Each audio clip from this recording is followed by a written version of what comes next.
I'm going to do this real quick sidebar real quick, just because I want to get rid of it. A few months ago when Atlanta season 3 was out, Donald Glover did an interview with himself. And y'all know how I feel about Childish Gambino, one of my favorite artists out. I see Childish Gambino's names in the credits. I'm listening. Does not matter to me. I just want to hear if he's rapping or singing. I am a big Childish Gambino fan. I am a big Donald Glover fan. I am not ashamed to admit it. And I read that interview that he wrote for himself. Definitely big, weird Donald Glover vibes. But here's the thing. Here's my theory real quick. And I'm going to just spend 3 good minutes on this because you always got to be creating content.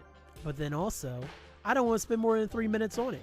So, set the timer for 3 minutes and then put this to 0. Okay. Donald Glover wants you to be uncomfortable. I'm going to leave my sunglasses on. And again, it's because I have the lights on because I'm recording video, guys. And it's something that he's embraced pretty much from the time that Camp came out, in between because the internet came out. Because as me and Mark Rob spoke to when we did the Alapau episode about, and I think I made that a hyphenation episode too, about us when we compared Good Kid, Mad City to Because the Internet, or didn't compare, but we just talked about both albums.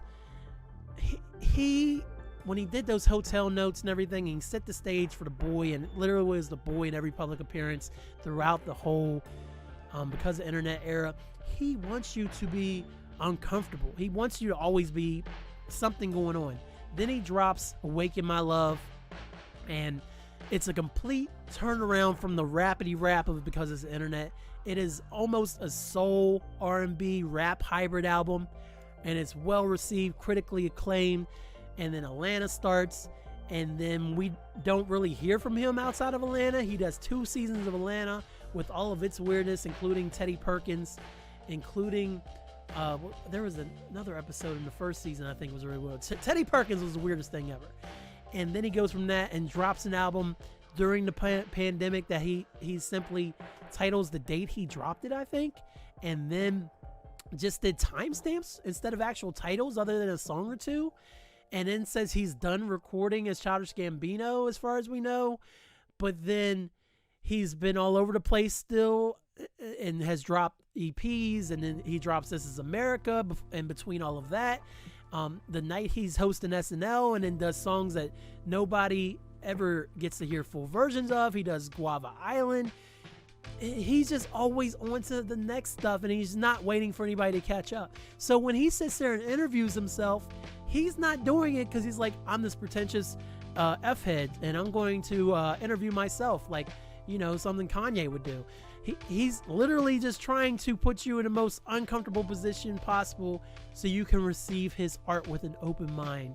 That is my theory on Childish Gambino and on Donald Glover. Like, after he did the first album, he left Community and stuff. He's like, you know what? I'm just going to keep creating new stuff and find ways to make people uncomfortable as I do it. And that's it. You just don't know what to expect. You don't think he's going to say anything anti-Semitic or anything.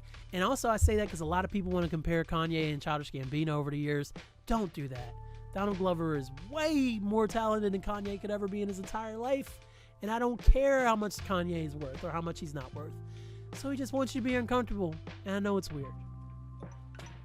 I nailed that. And yeah, I was peeking, but I still nailed that.